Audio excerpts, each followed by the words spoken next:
মক্কার কাফেরেরা নবীজি মুহাম্মদুর রাসূলুল্লাহ সাল্লাল্লাহু আলাইহি ওয়াসাল্লামের কাছে এসে বলেছিল, মুহাম্মদ তুমি যে আমাদের পূর্বসূরীদের রেখে যাওয়া ধর্মের বিপরীতে নতুন এক ধর্মের দাওয়াত দিচ্ছ, এর দ্বারা তোমার উদ্দেশ্য কি? কারণ ওই সময়ের মধ্যে সে মানুষদের ধর্মীয় বিষয় পালনটাই পর্যায়ে পৌঁছেছিল যেখানে জাগতিক ধান্দা, জাগতিক বিভিন্ন স্বার্থ এখানে যুক্ত হয়ে গিয়েছিল। তারা তাদের নিজেদের চিন্তা চেতনার জায়গা থেকে আল্লাহর হাবিব সাল্লাল্লাহু আলাইহি ওয়াসাল্লামকে প্রশ্ন ছুড়ে দিল, ও মুহাম্মদ তুমি এই যে দাওয়াতি কাজ করো, এই দাওয়াতি কাজ থেকে তোমার উদ্দেশ্য কি? তোমার উদ্দেশ্য টাকা? আমরা তোমাকে এই পরিমাণ টাকা দিব, এই পরিমাণ সম্পদ দিব, তুমি হয়ে যাবে আরবের মধ্যে সবচেয়ে বড় ধনী, ধনাঢ্য, ধনকুব। আল্লাহর হাবিব সাল্লাল্লাহু আলাইহি ওয়াসাল্লাম পরিষ্কার ভাষায় না করে দিলেন, না না, ধন সম্পদ প্রাপ্তির জন্য আমি কখনো দাওয়াতি কাজ করি না। তাদের পক্ষ থেকে প্রস্তাবনা করা হলো, তাহলে কেন করো? সুন্দরী নারীর জন্য করো। পয়গম্বর আলাইহিস সালাতু ওয়াস সালামকে তারা প্রস্তাব দিয়ে বলে, ও মুহাম্মদ যদি তোমার উদ্দেশ্য হয়ে থাকে সুন্দরী রমণী, আমরা তোমাকে প্রস্তাব দিচ্ছি আরবের যত সুন্দরী রমণী আছে ওই সুন্দরী রমণীকে আমরা তোমার জন্য ব্যবস্থা করব। পয়গম্বর আলাইহিস সালাতু ওয়াস সালাম না বললেন, না না, এটাও আমার উদ্দেশ্য না, এটা আমার লক্ষ্য না, টার্গেট না। পয়গম্বর আলাইহিস সালাতু ওয়াস সালামকে কুফফারদের পক্ষ থেকে প্রস্তাব দেওয়া হলো, তাহলে কি ক্ষমতা চাও? ক্ষমতার জন্য এই দাওয়াতি কাজ করছো? পয়গম্বর আলাইহিস সালাতু ওয়াস সালামকে প্রস্তাব দেওয়া হলো, মুহাম্মদ যদি তোমার উদ্দেশ্য হয়ে থাকে ক্ষমতা, তাহলে আমরা তোমাকে অবশ্যই এই পরিমাণ ক্ষমতা দেব, তোমাকে সর্দার বানাবো। পয়গম্বর আলাইহিস সালাতু ওয়াস সালাম বললেন, না না, এই সমস্ত জিনিস কোনোটাই আমার প্রত্যাশা নয়, বরং কোন হাদিসের মধ্যে আছে পয়গম্বর আলাইহিস সালাম আগ বেড়ে বলেছিলেন, যদি আকাশের চাঁদ এবং সূর্যকে আমার হাতে এনে দাও আর বলো এই কাজ থেকে বিরত থাকতে, এরপরেও কোনোদিন আমি এই কাজ থেকে বিরত থাকবো না। পয়গম্বর আলাইহিস সালাতু ওয়াস সালাম কুফফারদের পক্ষ থেকে প্রেরিত সব প্রস্তাবনাগুলোকে গভীরভাবে প্রত্যাখ্যান করেছেন।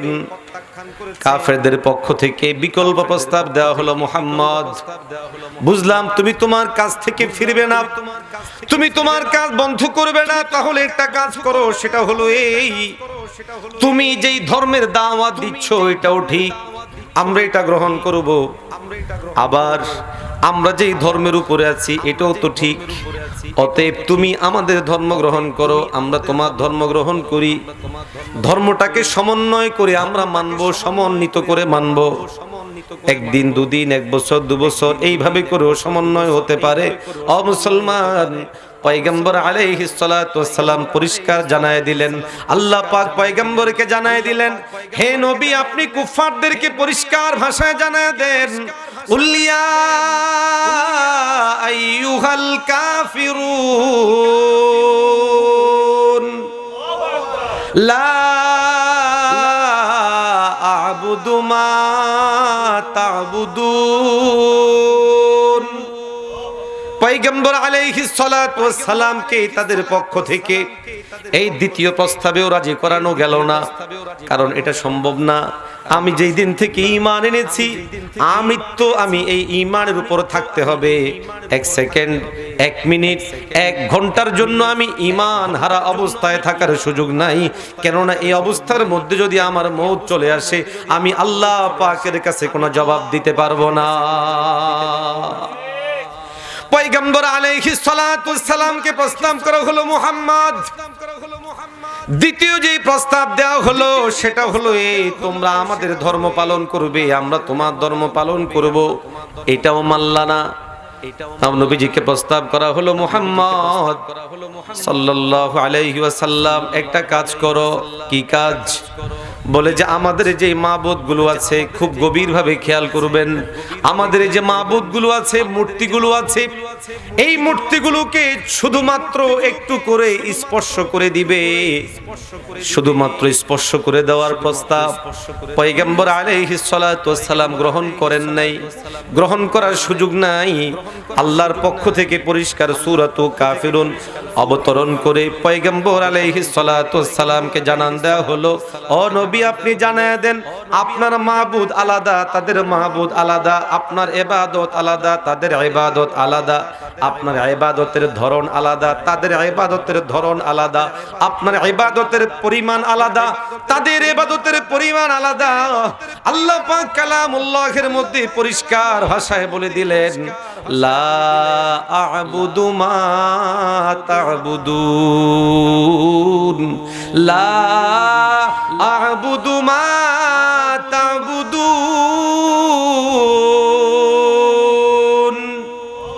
পয়গম্বর আলাইহিস সালাতু ওয়াস সালামকে আল্লাহ পাক রব্বুল আলামিন এই আয়াতে কারিমাগুলো বারবার স্মরণ করিয়েছেন।